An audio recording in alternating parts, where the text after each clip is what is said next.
Hello and welcome back to another episode of Beyond the To-Do List. I'm your host, Eric Fisher. This is the show where I talk to the people behind the productivity. This week, I'm excited to share with you a conversation I had with Catherine Price. She is the author of the previous book, How to Break Up with Your Phone, which we get into a little bit in this conversation, but also we're going to talk about her brand new book, The Power of Fun, How to Feel Alive Again.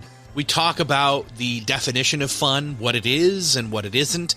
How do people usually define fun, but what is the real definition of fun? How to tap into making things fun or using playfulness and connection and flow to not just get more done, but to enjoy the doing of the getting done of things, if that's even a phrase that makes sense. I think it does.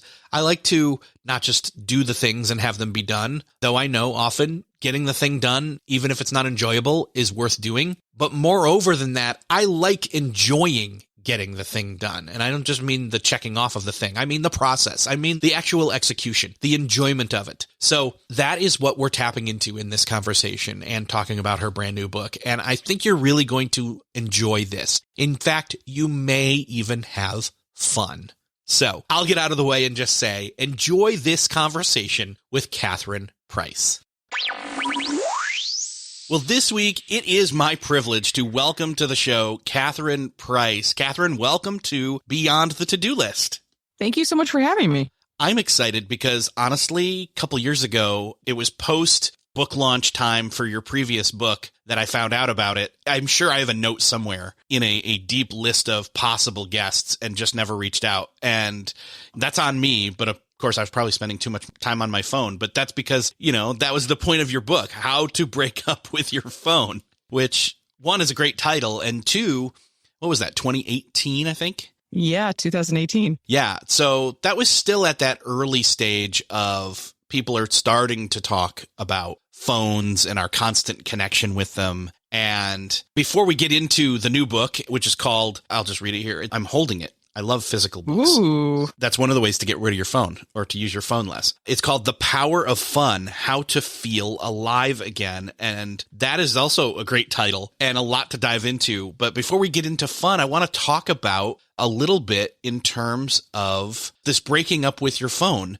What you do in that book is you say a few things that I think tie right into this new book, especially one of the reasons as to why we're so hooked on our phones and can't stop doing stuff with them is because we justify it. We say that it's fun, but it's not true fun. It's just enjoyment or fake fun. So what's your definition of fun? I want to clarify the terms right up front, because one of the things that, somebody picking up this book would say is, oh, fun. That looks interesting. I'm not sure I understand. So, yeah, that's interesting. Okay. So to take a step back for a second. So my two books are directly related. I wrote How to Break Up with Your Phone, as you were saying, leading up to 2018 when it came out. And then I realized, well, here's the thing, that book's all about how to create better boundaries with our devices and how to just stop wasting so much time on screens so that we can refocus our attention on what really matters. But what I came to realize is that the next step in that process is to figure out what you want to spend your attention on. And I had this moment myself where it was interesting when when you actually do have like an aha moment or a crisis that leads to an aha moment. And I was sitting in this very room sometime must have been 2017-ish. And I was taking a break from all of my devices with my husband for 24 hours, which is a practice I really encourage listeners to try for themselves. It's really interesting. And he was out of the house and our daughter, who was a baby at that point, was napping. And I just had this whole hour and I could do whatever I wanted to with it. And that really should have been an exciting moment. As anyone who's been a parent knows, like, wow, freedom, you've got freedom. But I couldn't think of anything that I wanted to do. And that made me conclude that I was waiting for dinner, because it was like 2 p.m. at this point. I thought, I can't think of anything I want to do because I've gotten so used to having my phone fill my time that when I take away my phone, I don't know how I want to fill it. So I was like, I'm waiting for dinner. And then I quickly catastrophized and was like, that really means I'm waiting to die, which is not a good feeling. And I was like, I don't want to live my life that way. I need to figure out what I want to do. And that launched the journey that led to this new book, The Power of Fun. So to answer your question, what is fun? One thing that I came to conclude quickly when I was looking into this was we don't really have a good definition of fun. If you look it up in the dictionary, you're going to find things like lighthearted pleasure or, enjoyment, which I think is true. But what I realized for myself is that when I was truly having fun, there was something much bigger going on. So to back up again, when I had that freak out moment on the couch, I was trying to just figure out, well, okay, what do I want to do with my time? And I ended up asking myself this question that I had posed to people when I was researching how to break up with your phone, which I had somehow never asked myself. And the question was, what's something you say you want to do, but you supposedly don't have time for? And my answer in that moment was that I wanted to learn to play guitar because I had a guitar. I've played piano since I was a kid. My grandma gave me money for this guitar. I was really close to her. I'd always meant to play it, but I didn't. And so the next day when I was back online, I signed up for an adult music class at this, actually it was a kids music studio, but they were adult programs. And I started taking these guitar classes. And when I was in these classes, I felt this sense of buoyancy and energy and freedom that was really striking. And that made me feel wonderful in the moment, but it also kept me energized for days afterward. There was something very powerful about it, surprisingly so. And when I tried to figure out, well, what is this feeling that I'm experiencing? I'm a writer, so like what word describes this? Fun was the word that came to mind. But that did not match lighthearted pleasure or just enjoyment. It was deeper. So I realized, well, I need to come up with a proposed definition myself. And then I need to test that with other people to see if it's just Catherine being overly dramatic and making something bigger out of this guitar class than it actually is. So anyway, all that is to say, the proposed definition that I came up with, that I did check with thousands of people, and they have affirmed that it describes their experiences as well, is that fun, or true fun as I call it, is the confluence of three psychological states. And those states are playfulness, connection, and flow. And I can go into more detail about those if you want. But when all three of those things are present, the center of that Venn diagram is what I think of as true fun. And those are the moments in which we feel the most alive. I definitely want to dive into all three of those, but I want to take a quick step back and say, obviously, you had to define fun for yourself and for the book. I wonder if the symptom here, or actually it's a symptom of a much deeper problem. We don't have an agreed upon definition of fun. There's a lack of a definition or an incorrect definition. I'm sure that you probably came up against some of those incorrect definitions. What are some of the common incorrect definitions of fun? Well, yeah, you're hitting on an important point, which is that the fact that we don't have a precise agreed upon definition of fun leaves us vulnerable to any company or person who wants to try to sell us their product or service as fun. We will accept that without questioning. But if you actually think about it, many of those things aren't fun. Even if you don't have a precise definition, if you really reflect on how you feel after you spend an hour scrolling through social media, you probably are not going to say, damn, that was fun. That was just so much fun. That's why I came up with this term fake fun, which you were alluding to earlier, with the difference between true fun and fake fun, where true fun is this energizing, life-affirming, joyful state that nourishes us and reignites our internal flames. Fake fun, in contrast, are things that are marketed to us as fun, but that ultimately leave us feeling dead or empty inside. And I think it's really important to tease out the difference between those two types of fun, one of which is real and one of which is not, because it becomes a lot easier to eliminate the sources of fake fun and to not be manipulated if you're able to give it a name. Fake fun goes especially back to one of the major perceived benefits of your phone or your devices is this, well, you get to connect with family, you get to check in on people, you can see things, you can look things up, you can communicate, you can stay connected, as all the advertisements say. And to a point, those things all have benefits to them and can be connected to the three words that you use, the playfulness, connection, and flow. But more often than not, because we haven't claimed or I should say intentionally decided to use those things, we've habitually passively used those things, something that would have been maybe part of fun or an aspect of fun and definitely enjoyful. Sorry, enjoyful is not a word. I like it though. But it should be something that is enjoyable and something to have fun, not your definition, but something that we would naturally call fun is now not, because it's not what we planned on doing in that moment, or it was, but then we took so long with it and we're just, we're endless scrolling.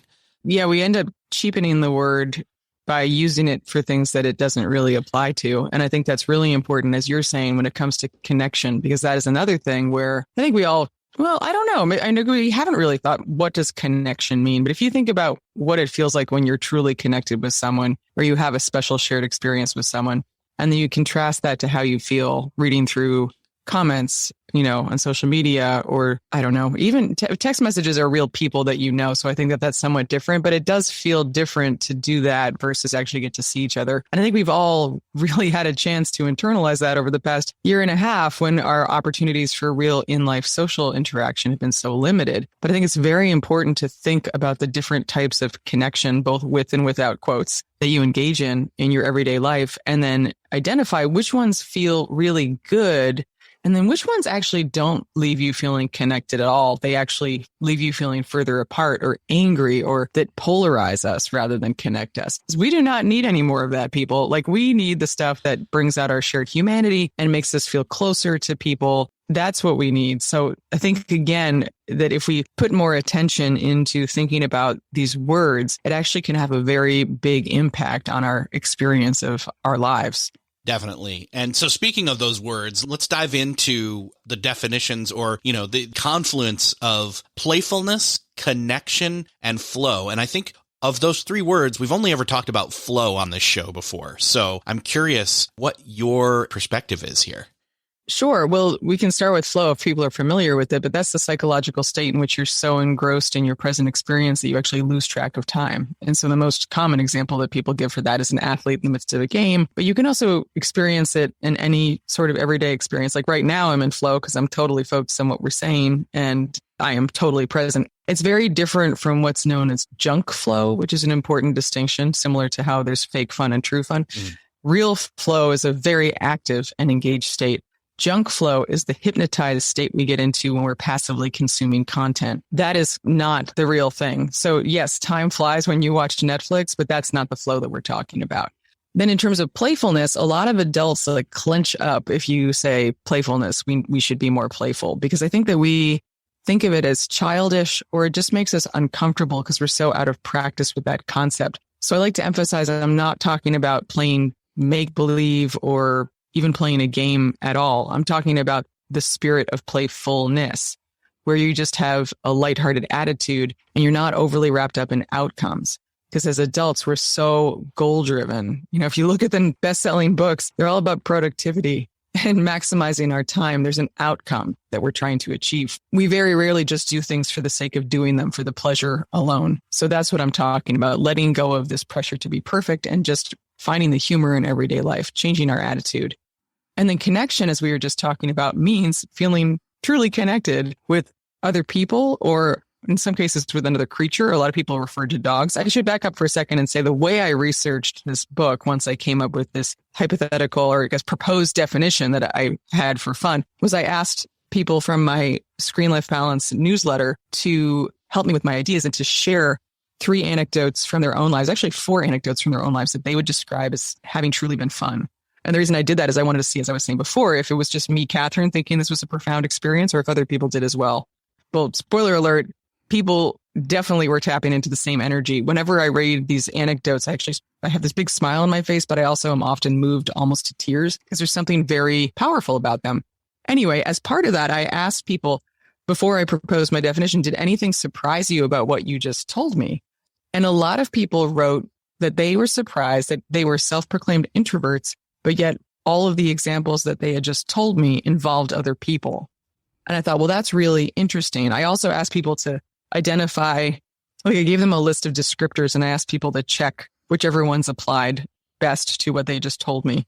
And 2 of the biggest ones were laughter and then a special shared experience with someone, which led me to conclude that while you can feel connected to your own body or to your environment or to the activity at hand, like that can in some cases be sufficient for connection. Vast majority of cases when we're having true fun, another person, or again, potentially a dog, sometimes a cat, something alive is involved. Interesting. Yeah. Okay. So my thought here is, number one, with flow, I'm glad that you differentiated, because I kept thinking, when you get so engrossed in something that time flies. For example, I go back to scrolling on the phone. If you didn't intentionally say, I'm going to spend a full hour doing this, and you meant to say 5 minutes or even 10, 15 minutes, and then suddenly you find that it's gone by for an hour, that's not necessarily flow. That's, what was the term you used? It was junk flow. Junk flow. So Csikszentmihalyi, the psychologist who coined that term, he himself referred to that as junk flow. And you can tell because you could just, check in with yourself and see how you feel. If you're feeling kind of hollow, vacant, empty, and dead, then you probably were in junk flow. And that's really hypnosis, getting into a trance. You're mesmerized. But if you feel alive and energetic and nourished, that's real flow. Yeah. And that is kind of the point in other conversations I've had with, putting up boundaries in terms of all the devices and even the televisions and, basically screens in general, that it comes down to claiming your time intentionally and setting up a timer, saying something along the lines of, and I won't say it, but hey, voice device, set a timer for such and such amount of time. And then at least that's something that if you start to slip into passive scrolling, it is an exterior signal. Oh, okay, I'm supposed to be done now. Yeah, I mean, one of the suggestions I give in actually both books, in How to Break Up with Your Phone and in The Power of Fun, is this exercise I came up with called WWW, which is short for what for, why now, and what else, that I encourage people to do when they find themselves picking up their phones. So first, I recommend that people put in a rubber band or a hair tie around their phone so that when you pick it up on autopilot, which we all do countless times a day, you encounter this physical impediment and there's part of your brain that's like, why the heck is there a rubber band around my phone? And that gives you a chance to then remember to do this exercise. Because again, I mean, we could talk more about this, but our brains are so conditioned to reach for our phones without us thinking about it, that can be very hard to even notice you've picked up your phone before 30 minutes have passed. So once you do, you can do this exercise, which is meant to help people become more intentional about their phone use. Because I should say, I'm not anti-technology, and geez, during the pandemic, would any of us want to have gone through what we've gone through without an internet connection? I don't think so. But we would need to be intentional and in control. So you ask yourself, well, what for? What did you just pick up your phone to do? What was your purpose? Did you actually have a purpose? In many cases, you realize you didn't, but maybe you did. Maybe it was to look something up or send an email or buy something. Then ask yourself, well, why now? Why in this particular moment did you pick up your phone to do that thing? Did you actually have a time-sensitive reason? Or did you have an emotional reason? And that's the most common. There's probably an emotional driver. You felt bored for a moment and you wanted a distraction, or you're tired of what you're doing at work and you wanted to quote unquote break. Although honestly, whatever you do on your phone is probably not going to feel like a break because it's the same area of your brain. Or maybe you feel lonely and you want that sense of connection and you haven't yet thought deeply about what connection means and whether or not you'll get it from your phone. So if you figure out your emotional reason, then you move on to the final step, which is what else? What else could you do in that moment to achieve the same result? Or what else could you just do entirely, something entirely different? But so if you're feeling lonely and you want a connection, maybe instead of going on social media, you could use your phone to call a friend and have a brief phone conversation. If you want a distraction, maybe you could go for a walk for a couple of minutes instead of just looking at the news, which, let's be honest, is probably just going to make you more anxious and scared than you were before. And maybe you'll decide you don't want to do anything, which is a nice option too, to give your mind some blank space, which is so important. And then maybe you'll go through all these steps and you'll conclude, you know what? I actually really do want to be on my phone right now. And that is completely fine. That is great if you figure that out, because then you know that you're on your phone because it was a conscious choice that you made, as opposed to an algorithm manipulating you into wasting your time and attention for someone else's benefit. It seems to me that it's really all about intentional use of our time. Yes. And our attention, for that matter, and paying attention to our intention as well. It's kind of all folds in on itself, right? Paying attention to your intention and your attention. Yeah, because honestly, our attention is our most valuable resource. It's more valuable than money because you can get money back if you spend it. You can't get attention back. And it's even more valuable than time, because if you think about it, you can spend time with someone and it's meaningless if you're not also paying attention to them. Doesn't matter if I'm in a room with you and I'm on my phone and you're just sitting there, we are not actually connecting. That is not a real connection. Our attention is the most valuable thing. And my biggest conclusion I came away with personally from How to Break Up with Your Phone is that our lives are fundamentally what we pay attention to. You're only going to remember what you pay attention to, and you're only going to experience what you pay attention to. And that means every time we make a decision in the moment about how to spend our attention, we're making a broader decision about how we spend our lives. So we need to be careful about it. So if we are thinking about how to apply these three words that make up the definition of fun, playfulness, connection, and flow, that's almost like trying to walk around with a perspective of fun or a mindset of fun. How do we start to adopt that? One might even say a fun mindset. Yes. Yeah, I did an adapted version of Carol Dweck's growth mindset. That one of the suggestions in the book is to have a fun mindset. I should say that my goal in the book was, well, first of all, to identify what fun actually is and make the case for it. So the first half of the book does just that. It goes into this proposed definition and then talks about the benefits, the health benefits of prioritizing fun, makes the case for fun. But I wanted to really help people take this nebulous concept of fun and make it into something that was actionable, that they actually could have more of, because it's great to talk about it. It's like talking about happiness. Everyone wants to be happier, but how do you actually do that? So one of the things I suggest is that we just become more practiced at opening ourselves up to opportunities for playfulness and connection and flow that already exist or that we can create. So right now we spend so much of our attention on things that cause us anxiety, which makes sense because those are the things that are clamoring for our attention. And our brains have evolved to really tune into those things because any perceived threat could be a real threat. And you obviously need to respond to threats really quickly if you want to physically survive. But that's really exhausting and actually not good for us physically. So I argue that it's essential that we also learn to train our attention on the positive. And one way to do that is just notice moments in your day where you have a bit of lightheartedness, or you could insert a bit of lightheartedness, make a joke with someone or share a smile, like actually create opportunities for real connection. And it doesn't need to be huge or profound. Even just catching the eye of someone above their mask and smiling and, seeing in their eyes that they're smiling, that's a moment of connection. Notice that, because the more we notice and call out these moments, the more we actually appreciate and benefit from them. And one way I always recommend that people do this is to adopt what I call a delight practice.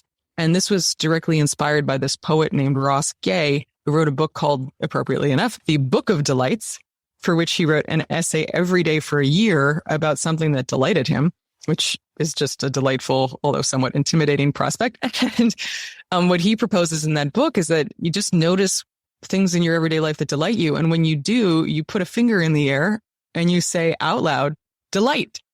Like really, like out loud. Eureka. Yeah, exactly. Delight. I mean, if you think of it, it's just so funny because if you think about the opposite, what we essentially do normally in our lives is being like anxiety, despair, But anyway, so a friend of mine and I started our own delight practice, and I noticed it brought us closer, and it also was, perhaps unsurprisingly, delightful. And so I then proposed this to my newsletter list, and I was like, well, let's all try this delight practice and share them with each other. And if you've got, friends that would be into this, start a delight text chain with them. I actually think it's a wonderful use of our phones. And I did that myself. I've got a delight text chain going with some friends who live across the country whom I haven't seen now in a couple of years. And every once in a while, you just get this random message that pops up that's like delight, and it has this delightful thing. Anyway, I think that it's a way to kind of internalize this playful connected flow idea into and make it a bit more tangible, to just notice things that delight you. And one thing Ross Gay points out in his book is that once you start doing this, once you tune into delight, you will start to notice more and more delights begin to present themselves to you. And likely they were there all along. We just haven't paid attention to them.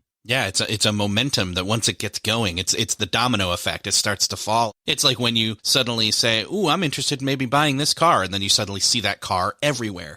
Exactly. You're like, wait a second. And I think it also speaks to something that people sometimes push back about, like, oh, well, you don't have time for fun, or there's too many hard things in your life to prioritize fun. And I think there's cases where that is true. I mean, I'm not arguing. If you're like struggling to get food on the table and you're, really in a crisis mode, you deal with that crisis. But I will say, like, I recently, just the other day, had a conversation with a friend whose dad had a stroke and he's paralyzed on the left side of his body. She's really sad about it, obviously, and her mom is having a rough time. And two things she told me really stood out. One is that she said she and her mother have started a delight practice with each other, and they've been sending each other delights and sharing delights. And she was talking about how much more connected she felt with her mom and how wonderful and lovely of an experience it has been to have this way to positively connect with each other during a time when they're both going through such an emotionally difficult experience.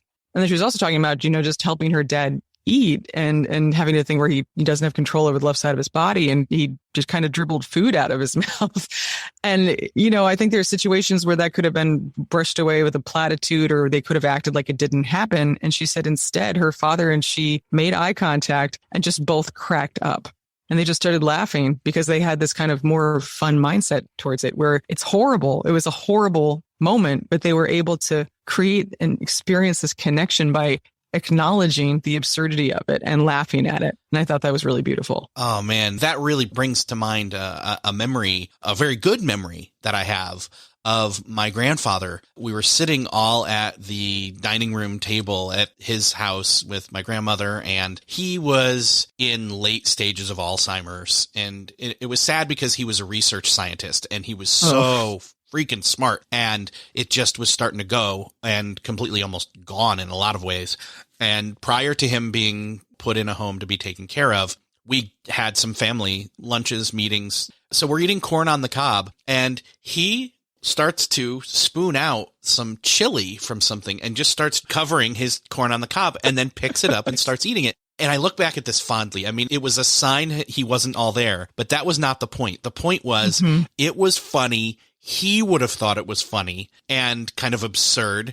And all of us there at the table, my grandmother, my mom, and I don't know who else was sitting there, but we all started to just look at each other and look at what he was doing and smile and just acknowledge that it was almost something in character with what he would have done anyway, just as a joke. And so it was something positive and absurd. And that's kind of where I go when I think of the word playful, not as we all have to play a game. No, it's the way that you engage with the up and down of life.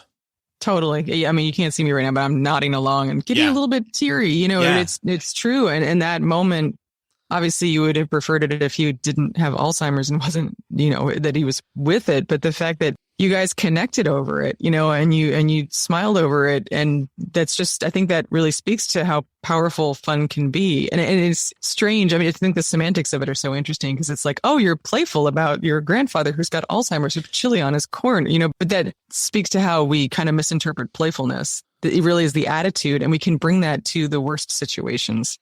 And that sometimes that's really important for maintaining our sanity. And it brings us closer together. I just can't stress that enough. Like shared humanity, it brings you closer, because you could have totally ignored that and just acted like nothing happened. And then everyone would have felt a little bit lonelier, like, oh, I saw that. I don't know. There's such a difference. I'm just at a stage in my life where I'm so sick of platitudes. No more platitudes. I want real connection, and I want to be like human with other people. No more BS. And I just love that about that story. Yeah. Well, so speaking of shared human experience and even a time when we're all kind of going through something and have been for a while and still kind of are, really interesting time to choose to write a book about fun. And especially when we're all not having fun, but also really diving into the junk flow of things.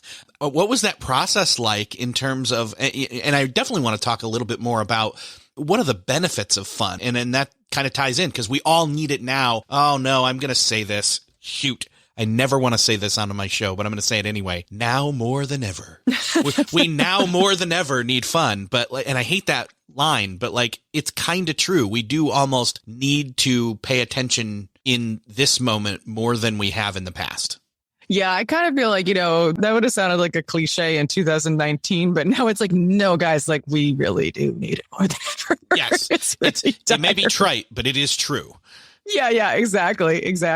Yeah, so I signed the book contract in April 2020, which, as everyone on Earth might recall, was kind of a rough month for humanity. So that was interesting. So I'd been thinking about this before the pandemic, because as I was saying, I was kind of launched on this process. And sometime in 2017, when I signed up for that guitar class, but I did all my editor meetings over Zoom. I remember it was my editor's first meeting with an author that she did over Zoom instead of in person. So that's a milestone I wish I didn't represent, but I was. And then my husband and I essentially moved in with my parents who live in rural New Jersey because we've got a kid and she was remote and they helped us with childcare. But it was very like that was our pod. And, all of our opportunities for connection were very limited. So a couple things on that. One is that, one of the challenges of writing a book about fun during a global pandemic was that the more research I did, the more I came to realize that connection is essential for us, not just for our emotional health, but our physical health too, which I can talk more about. But that was a time and continues to be a time where it is, I almost feel like not more than ever, maybe in a historical sense, but I think in most of our lifetimes, unless people are super old and somehow were alive during the flu as babies, like the 1918 pandemic, then, this is a really challenging time for connection.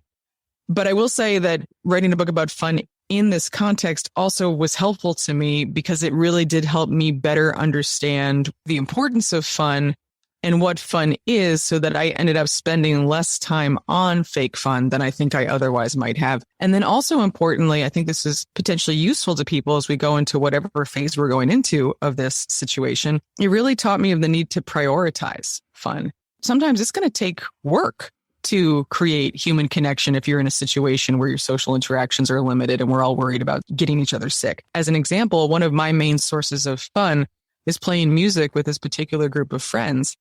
And you might think, well, how would you have done that? Especially, I live in Philadelphia, especially last winter. But my friends and I made it happen. And the way we made it happen is that we got really heavy coats and we got a lot of hand warmers. And I bought a heat lamp and we would get together outside down to like 30 something degrees in Philadelphia. And we would just space ourselves out. We wore masks and we got together nearly every weekend and we played music for 3 to 4 hours at a time. And I could tell you that was essential for my mental health. And it's backed up by research. There's something called the broaden and build theory of positive emotion by this woman, Barbara Fredrickson at UNC, which is that experiencing positive emotions isn't just a sign of well-being. It actually boosts our well-being and helps us to endure and be resilient in future periods of stress. So all that is to say, I think that one of the benefits of fun and one of the ways it can help us now, even if things are challenging, is it helps us really identify what we should prioritize. And I would just encourage people that if you have identified a particular activity or particular people who make you feel joyfully alive, make it happen. Figure out a way to make it happen, even if it's not going to be in the full.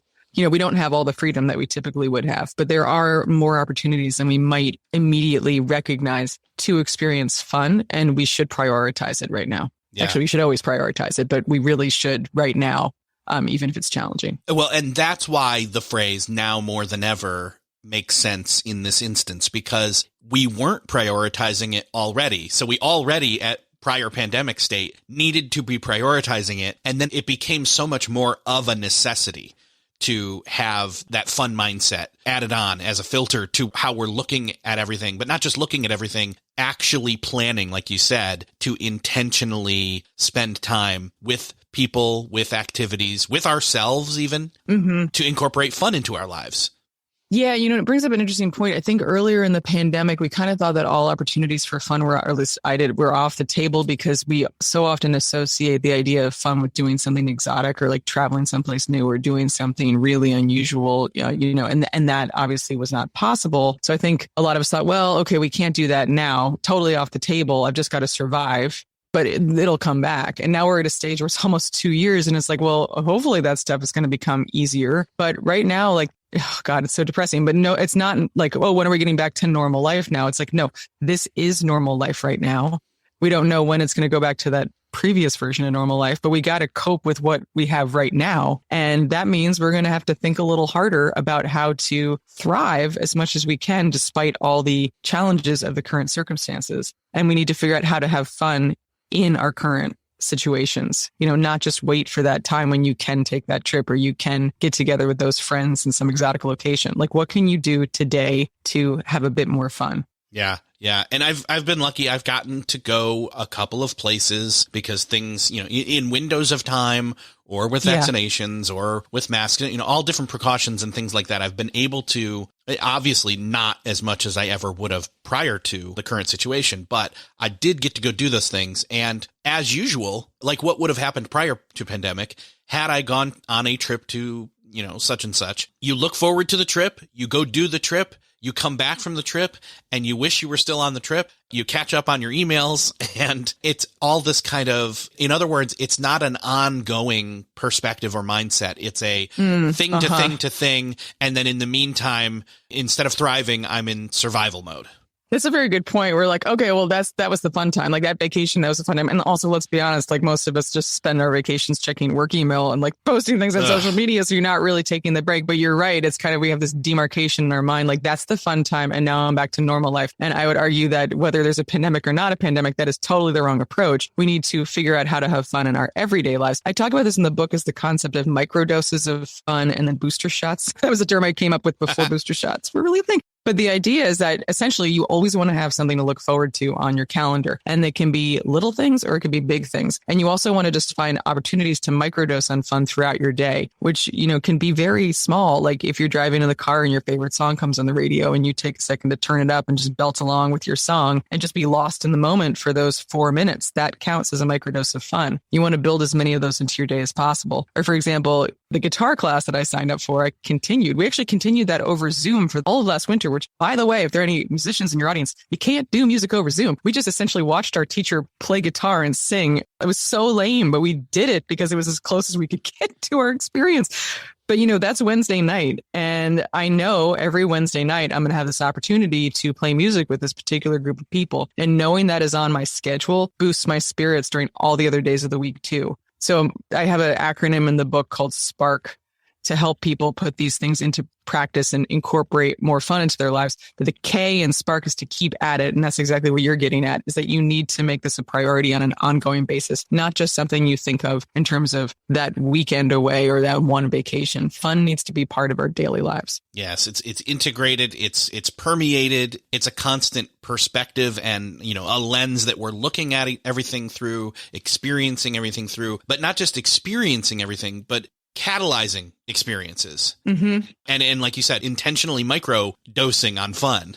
Yeah. And I think the delight practice is a good way to do that. It's just little tiny things, that make you. A friend was sharing with me the other day, her most recent delight was just tiny snowmen where there's not enough snow to really make an actual snowman. And she was taking pictures of these, this snowman that was the size of a coffee cup. And she was like, delight. And I was like, yeah, I was just walking home from the doctor the other day and there was this very plump winter squirrel. It clearly just this funny little squirrel, and it was sitting on its hind legs and it had this little, it's with white fur on its belly. It had this you can't see it. I'm pretending to be a squirrel right now, but it had this funny pose and it was just staring at me. And I put a finger in the air and out loud was like, delight, as I walked down a crowded street in Philadelphia, which makes me look like a crazy person, which itself is delightful. But just even little things like that, like the micro doses are so important. And then you can work in these bigger things. I also think there's an opportunity during the pandemic to just really reflect on what do you miss the most? What do you just wish you could do? Because I think we have a bit more clarity now about what we really miss and just make it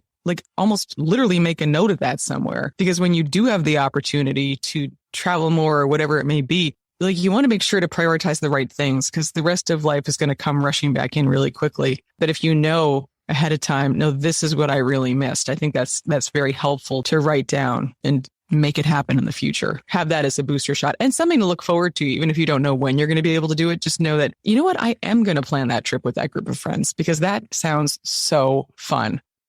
Yeah. Yeah. And speaking of noticing, I think that's another reason why, we keep going back to the other book too, and devices. It's that it robs us of us.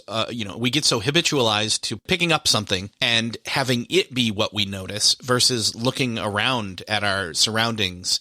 And that's one aspect of, being trained out of noticing. But the other thing is that then we almost have a substitutionary delight. Because, with endorphins and things, we'll scroll ooh, there's a funny thing. And going by, if I had intentionally used the phone on purpose to, say I'm scrolling Instagram and I'm looking at my friends' photos and one of them does something really funny. Great. If that's what I intended to do with that time, my attention at that time. And so you can point your finger up and you can say delight when you see that. However, it's that we've kind of been lulled into, the junk flow instead of delighting. Yeah, it's the passive nature of things. And I think also it's really important for all of us to internalize that our devices and the things we consume on our devices, they're engineered to get us to be passive because the more time we spend on them, the more money the companies behind them make. And that's a fine trade-off if you're aware of it and you're okay with it. But I don't think most people are waking up in the morning saying, the thing I want to do this morning is make money for Mark Zuckerberg. That's not really most of our intentions. And it's also, if you ask people what their best moment of the day was, it's not going to be what they saw on Instagram. I actually had a really interesting conversation a couple of weeks ago. I was on this British show where I was supposed to debate. Playful knockabout is how these people described it. Just very British about whether or not the internet should be turned off. And obviously, that is a playful question because the world would collapse. But we had the opportunity to ask one question to this expert witness, this technology expert. And my question was, tell me a time in which you felt joyfully alive. And she had this long pause. And then she goes, does it have to be online?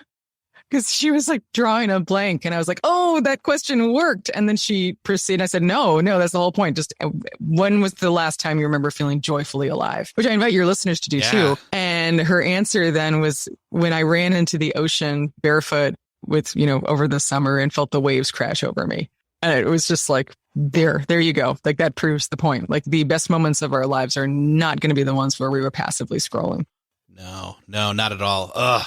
Man, the one other thing I'm thinking about, and this has been something that's also been pandemic related, is the workplace and the change that's happened there. I'm curious if you have any thoughts on how this would look, having a fun mindset inside of an organization, a macro level. What does this look like to either implement in an organization or attempt to, at least?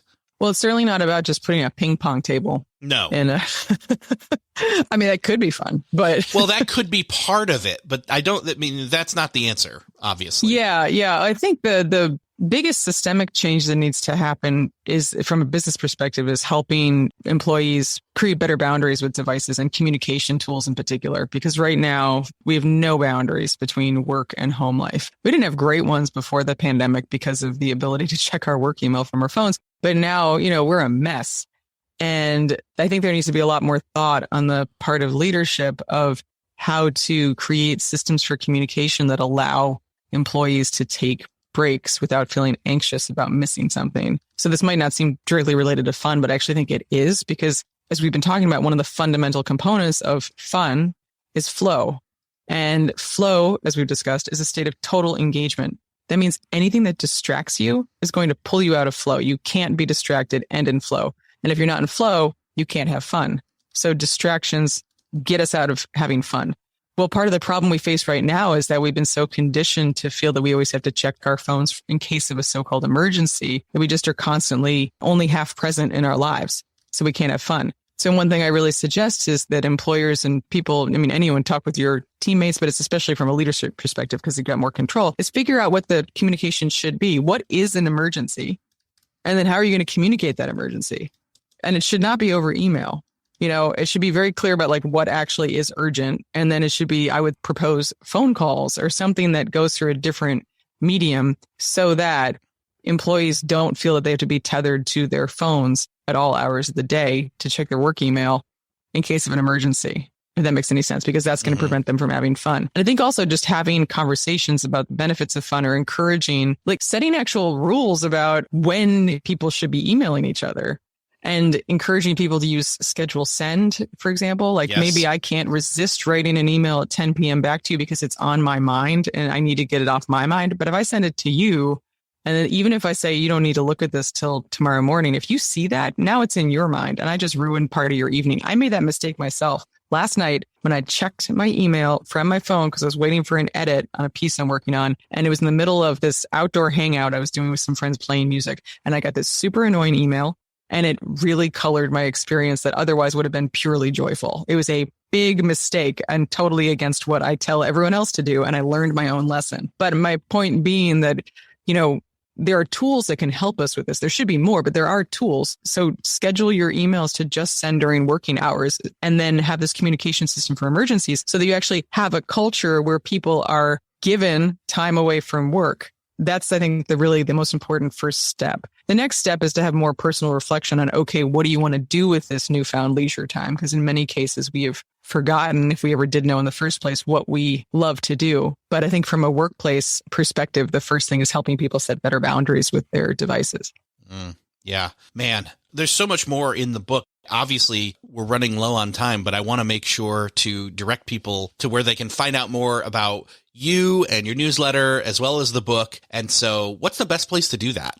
The best place to do that would be the book's website, which is howtohavefun.com, and sign up for my newsletter. Also, please buy the book, but please sign up for my newsletter because I hate social media. I do some stuff on social media. Feel free to follow me on social media, but I don't like to prioritize that because I think it's a waste of everyone's life. And so I try to communicate through my newsletter, and I'd send out suggestions for what I call screen life balance and suggestions for fun. I'm going to be doing a fun intervention challenge in February.